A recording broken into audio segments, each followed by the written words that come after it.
how are you? And I thought today I would leave the last week or so behind us and we'd do something that would be a bit more inclusive, where the majority of us can carry on without having all this arguing, at least not for another day or so. I love doing videos about the BNP because they have the least creative, insanely dense followers, believe it or not. They're not the creme de la creme of the political debating scene, and all they ever end up doing is producing is the same sort of thing trolls do. It's okay, don't worry, you're not going to win. And one of the reasons they're not going to win, ladies and gentlemen, is I wanted to share with you something about the BNP. What I'm about to present to you is a genuine policy the BNP have said that they intend to implement. Nick Griffin, the current leader, he's the Welsh bloke with the wonky eye who looks like Sloth from the Goonies in a wig, who is the leader of the BNP. And he took over in 1999. One of his main priorities, or one of his main objectives, was to make the BNP into a more moderate nationalist party. They're moderate nationalists. Who wants moderate nationalists?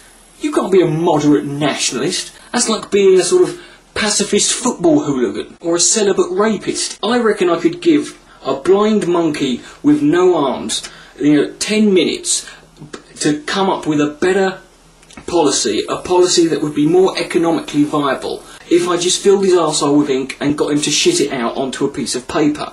Now, one of the things the BNP had in place was forced repatriation. That is, any British citizens or people living in the country who were of non-native origin, i.e. not white, or any non-native born white people, i.e. Polish plumbers and stuff like that, would be forced to leave. Unfortunately, they couldn't really do that. So Nick Griffin, genius, right, came up with an idea of voluntary repatriation, where people would be offered the chance to go back, and it would be their choice to take it. Now, let me just give you some perspective. The population of Britain is 62,041,708. That's a Eurostat estimate. The amount of immigrants in the country now is 5,408,000. Right. Now, that's just immigrants at the moment. Right. This doesn't include people who are like second, third, or fourth generation. So the figure would actually be higher than this. Right. Now, the policy is this: they would actually be, not only would they be asked or given the opportunity to return to their country of origin, they would be paid a sum of money that they could use to bugger off. The amount of money scrounging welfare, drug addict, lazy, work-shy darkies would be offered is £50,000 each.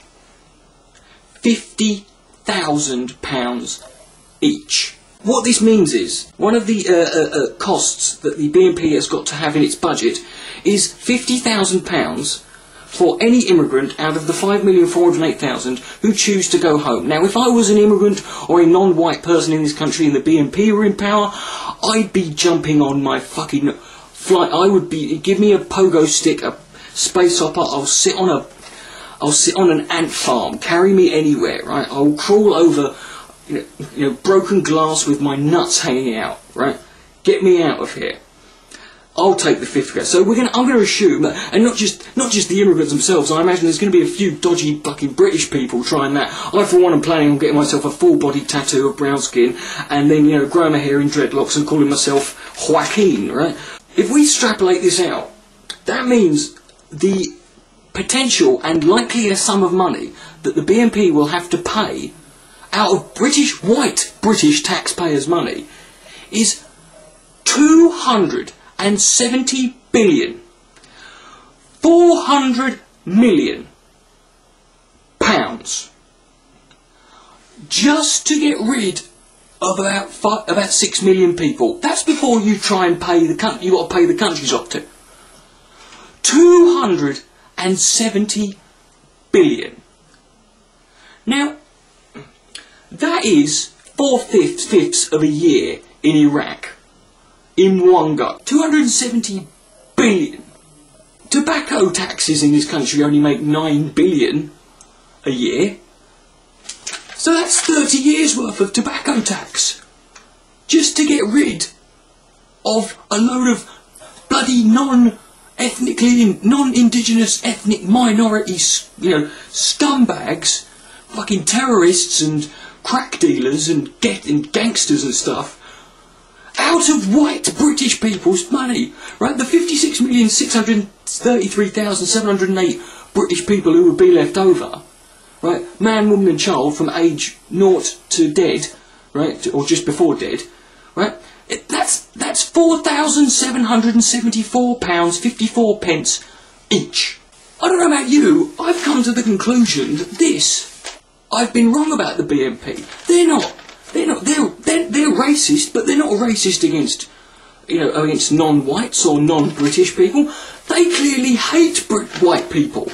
Have you ever heard of a government doing a bigger gesture or a more, you know, talk about affirmative action, talk about doing a favour, giving priority, giving special treatment, and you know, white people can't apply for this, white British people, we've got no choice. Now, knowing this, if I was an immigrant, I would be, let's vote now, get the BNP in now. You know, come on guys, we'll do it. So ladies and gentlemen, if you still needed a reason to not vote for the BNP, 270 billion of them are right here. Nick Griffin, you are an economic spastic. I would rather have UKIP. It's Richard D. Coffin 66. Good night, may God be less, and let's all laugh at the BNP.